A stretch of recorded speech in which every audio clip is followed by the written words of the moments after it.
श्री शिवाय नमस्तुभयम। दोस्तों, जैसा कि आप सभी लोग जानते हैं कि 13 फरवरी 2026 यानी शुक्रवार को पड़ रही है फाल्गुन माह की कृष्ण पक्ष विजया एकादशी व्रत और कुंभ संक्रांति। और दोस्तों, यह वह तिथि है जो फाल्गुन में पड़ने वाली सबसे बड़ी तिथि है, क्योंकि यह शुक्रवार के दिन पड़ रही है और इसका बहुत ही बड़ा और विशेष महत्व होता है। पूज्य गुरु जी ने कहा है कि अगर कभी भी मौका लग जाए और फाल्गुन मास की एकादशी तिथि शुक्रवार को पड़ जाए तो आप लोगों को एक छुटकी काला तिल वाला उपाय तो अवश्य ही करना चाहिए। इन दोनों का संयोग बहुत कम आता है। और इसी के साथ में गुरुजी ने अपनी शिव पुराण कथा में बताया कि इस दिन आपको एक छुटकी काला तिल वाला उपाय तो आपको अवश्य ही करना चाहिए, क्योंकि ऐसा दिन पूरे साल में सिर्फ एक ही बार आता है। और दोस्तों, आप सभी लोग जानते हो कि शुक्रवार एकादशी तिथि का अगर सबसे बड़ा कोई उपाय है तो एक छुटकी काला तिल वाला उपाय है। तो दोस्तों, शुक्रवार एकादशी तिथि के दिन आप लोगों को इस एक छुटकी काला तिल वाला उपाय को जरूर करना है। बहुत सारे लोग होंगे जिन लोगों ने इस उपाय को ना किया हो, मतलब पूरा महीना निकल गया, उन्होंने किसी भी दिन इस एक छुटकी काला तिल वाला उपाय को ना किया हो। पर दोस्तों, आपके पास एक आखिरी मौका बचा हुआ है जो कि 13 फरवरी शुक्रवार एकादशी तिथि के दिन है। तो इस दिन आप लोगों को इस वाले उपाय को जरूर कर लेना है। भले ही आपने पूरे महीने भर इस उपाय को ना किया हो, पर अगर आप इस फाल्गुन मास के शुक्रवार एकादशी तिथि के दिन अगर इस वाले उपाय को कर लिया तो आपको इस उपाय को करने का वो फल मिलेगा जिसकी आपने कभी कल्पना भी नहीं करी होगी। इसीलिए आप लोग इस वाले उपाय को एक बार जरूर कर लेना है, ताकि आप लोगों के हाथ से यह मौका ना जा सके और आपको इस उपाय को करने का फल मिल सके। दोस्तों, यह उपाय पंडित जी ने अपनी अभी के ही श्री शिव महापुराण की कथा में बताया है, जिस उपाय को आज हम आपको बहुत अच्छे से समझाने वाले हैं। वीडियो को देखने के बाद इस उपाय को समझने के लिए आपको कोई और वीडियो को देखने की जरूरत नहीं पड़ेगी। तो चलिए दोस्तों, उपाय को शुरू करते हैं। देखिए, यह इस फाल्गुन मास के शुक्रवार एकादशी तिथि के दिन यह इतना खास होता है, इतना महत्वपूर्ण होता है। देखा गया है कभी कभी बड़े बड़े पूजा पाठ अनुष्ठान से जो मनोकामना पूर्ण नहीं होते, वह फाल्गुन मास के शुक्रवार एकादशी तिथि के दिन एक छोटे से उपाय करने से ही आपकी मनोकामना पूर्ण हो जाती है। और बहुत सारे लोगों ने इस उपाय को किया भी है और उनको इसको करने का फल भी जरूर मिला है। अगर आप लोग भी इस उपाय को करना चाहते हैं तो आप इस उपाय को पहले अच्छे से समझ लेना, सुन लेना, उसके बाद करना। आपको इस उपाय का फल जरूर मिलेगा।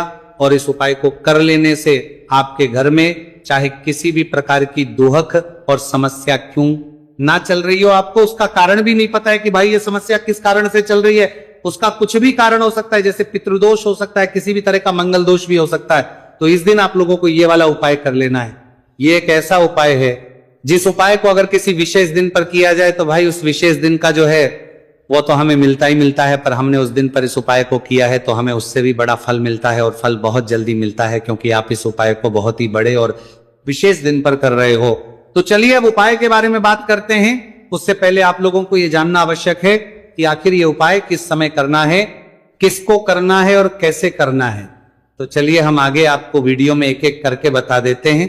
लेकिन उससे पहले अगर आप लोग हमारे चैनल पर पहली बार आए हैं या फिर मेरी आवाज आज पहली बार सुन रहे हैं तो हमारे चैनल को सब्सक्राइब जरूर कर लेना, और इस वीडियो को लाइक करके कमेंट बॉक्स में श्री शिवाय नमस्तुभयम ओम नमः शिवाय जरूर टाइप कर देना। तो दोस्तों, इस एक छुटकी काला तिल वाला उपाय को हमें शुक्रवार एकादशी तिथि के दिन कैसे करना है, किसको करना है, किस समय करना है और कहां पर करना है, ये सारे सवालों के जवाब आपको इस वीडियो में मिल जाएंगे। और जो ये वीडियो देखेगा भाई, उसको एक छुटकी काला तिल वाला उपाय जरूर करना चाहिए, क्योंकि इस दिन एक छुटकी काला तिल का भी बहुत ही बड़ा और विशेष महत्व होता है।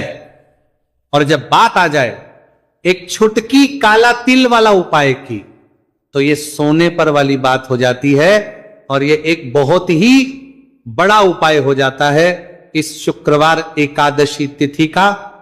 तो अब दोस्तों, इस एक छुटकी काला तिल वाला उपाय को आखिर करना किसको है, सबसे पहले हम लोग वह बात जान लेते हैं। तो देखो, घर की जो बड़ी माताएं बहनें होती हैं, उन माताओं बहनों में से कोई भी एक बड़ी माता बहन इस वाले उपाय को कर सकती है। और दोस्तों, अगर आप चाहें तो अपने घर में से सभी सदस्यों को भी इस उपाय को करवा सकते हैं।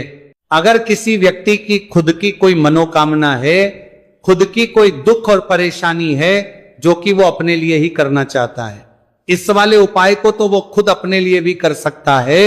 बाकी अगर कोई घर में से ऐसा है जो कि अपने पूरे घर परिवार की सुख और शांति के लिए यह वाला उपाय करना चाहता है, तो भाई वो भी कर सकता है, उसमें भी कोई दिक्कत वाली बात नहीं है। कहने का मतलब यह है कि इस उपाय को हर एक सदस्य भी कर सकता है और पूरे घर परिवार के सदस्य के लिए घर की बड़ी बहनों में से कोई एक माता बहन भी कर सकती है। माताएं बहनें अगर घर में उपस्थित ना हो या वो ये वाला उपाय ना कर पा रही हो, तो फिर घर का कोई बड़ा सदस्य भी इस एक छुटकी काला तिल वाला उपाय को कर सकता है, चाहे फिर वह पुरुष ही क्यों ना हो, उसमें कोई भी दिक्कत वाली बात नहीं है। अब दोस्तों जो अगला प्रश्न निकल कर आता है वह ये आता है इस उपाय को लेकर कि आखिर इस उपाय को हमें किस समय करना है, सुबह के समय करना है कि शाम के समय करना है। तो देखो इस वाले उपाय को आप लोग सुबह भी कर सकते हो और शाम के समय प्रदोष काल में भी कर सकते हो। अब अगर आप पूछो कि भाई सब सबसे उत्तम समय कौन सा रहेगा इस एक छुटकी काला तिल वाला उपाय को करने का, तो हम आपसे बस यही कहेंगे कि इस उपाय को आप सुबह के समय करेंगे तो ज्यादा बेहतर होगा। बाकी अगर प्रदोष काल शाम के समय भी करेंगे तो भी अच्छा होगा, उसमें कोई भी दिक्कत वाली बात नहीं है।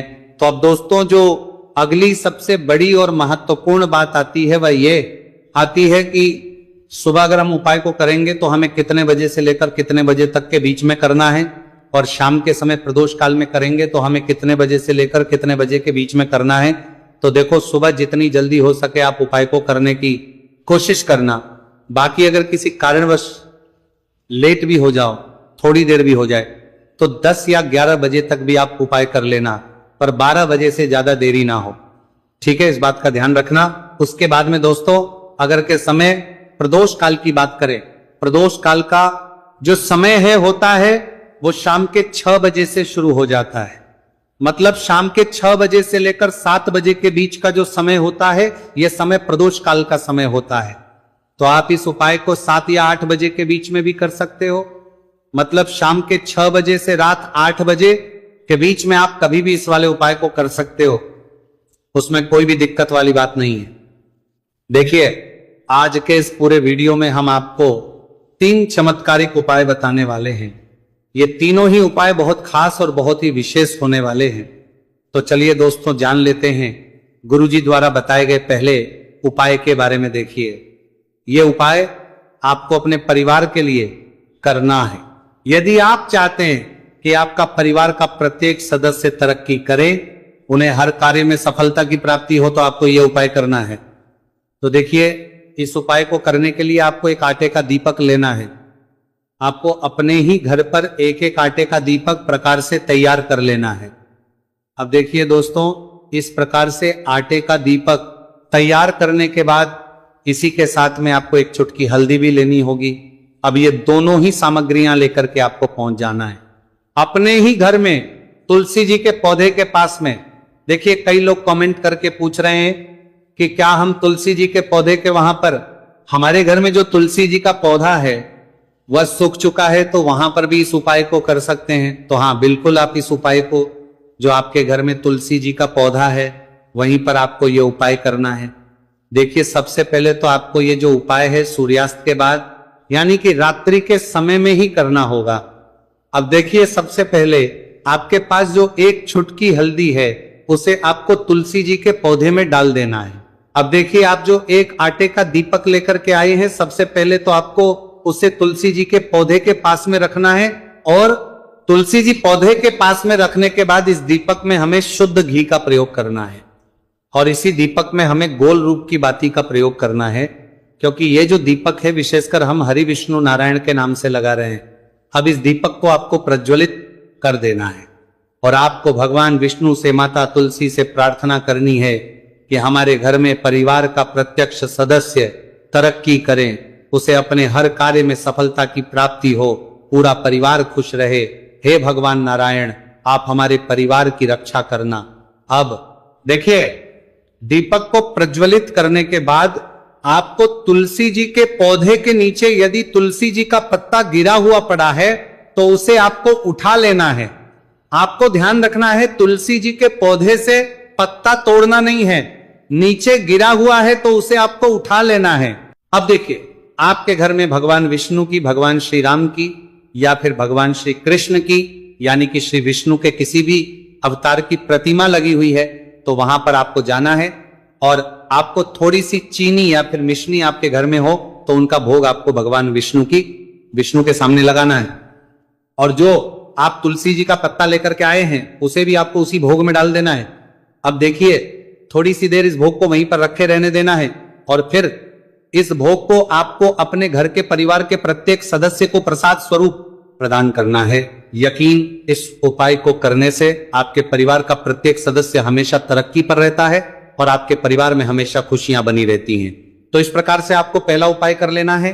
अब हम जानते हैं दूसरे उपाय के बारे में। देखिए, ये जो उपाय है विशेषकर धन की प्राप्ति के लिए, मां लक्ष्मी को प्रसन्न करने के लिए और विशेषकर शुक्रवार एकादशी तिथि की रात्रि में ही आपको यह उपाय करना है। देखिए, सामने आपको एक दीपक दिखाया जा रहा है तो आपको एक दीपक लेना है। दीपक आप मिट्टी का भी ले सकते हैं, आटे का भी ले सकते हैं। अब देखिए, इस दीपक में आपको शुद्ध घी का प्रयोग करना होगा और इस दीपक दत्त में आपको विशेषकर मोली वाला जो धागा आता है, लाल रंग का कलावा का धागा जिसे हम कहते हैं, उसकी बाती आपको इस दीपक के अंदर प्रयोग करनी है, यानी कि लंबी बाती का आपको इस दीपक के अंदर प्रयोग करना है। अब देखिए, ये जो दीपक है आज रात्रि में लगभग 8 बजे के लगभग आपको ये जो दीपक है तुलसी जी के पौधे के पास में प्रज्वलित कर देना है। दीपक की जो बाती है उसका मुख आपको उत्तर दिशा में रखना है, इस बात का ध्यान रखना है। और आपको ओम महालक्ष्मी नमः इस मंत्र का लगातार जाप करते रहना है।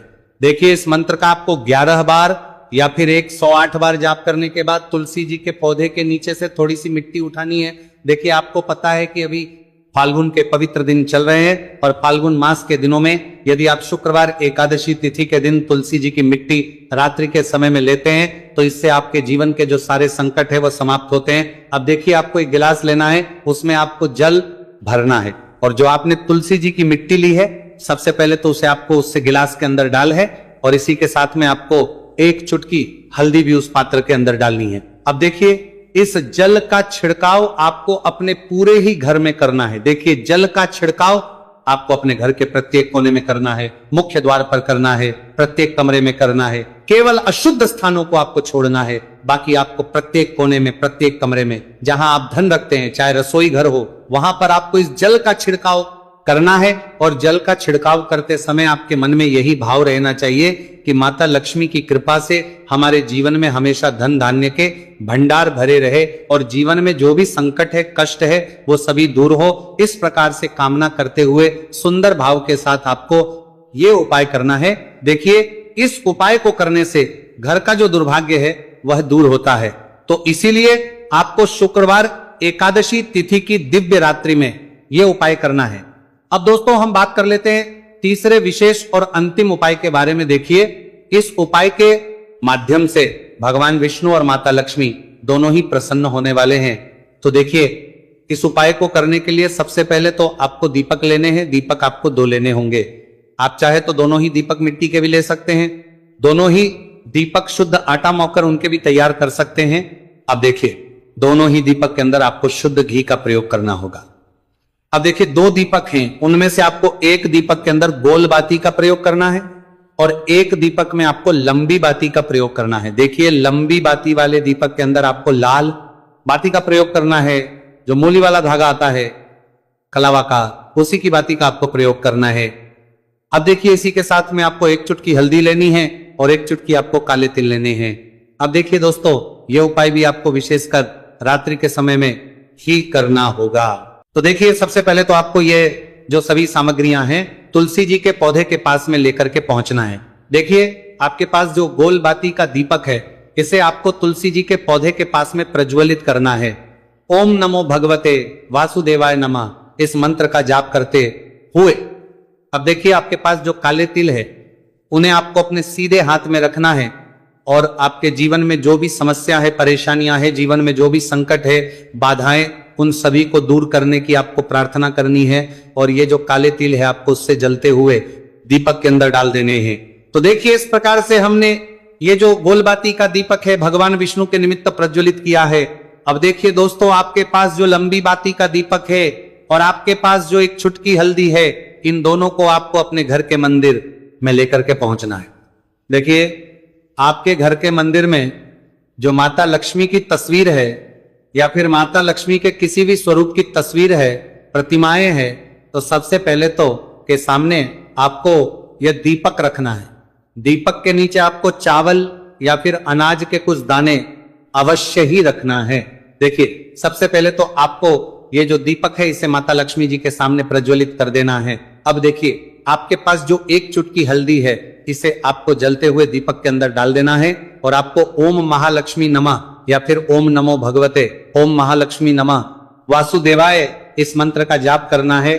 माता लक्ष्मी से आपको प्रार्थना करनी है कि जीवन से जो भी दुर्भाग्य है, दरिद्रता है, उन्हें आप समाप्त करें और हमारे घर में हमेशा सुख, शांति और समृद्धि बनी रहे। इस प्रकार से आपको कामना करनी है।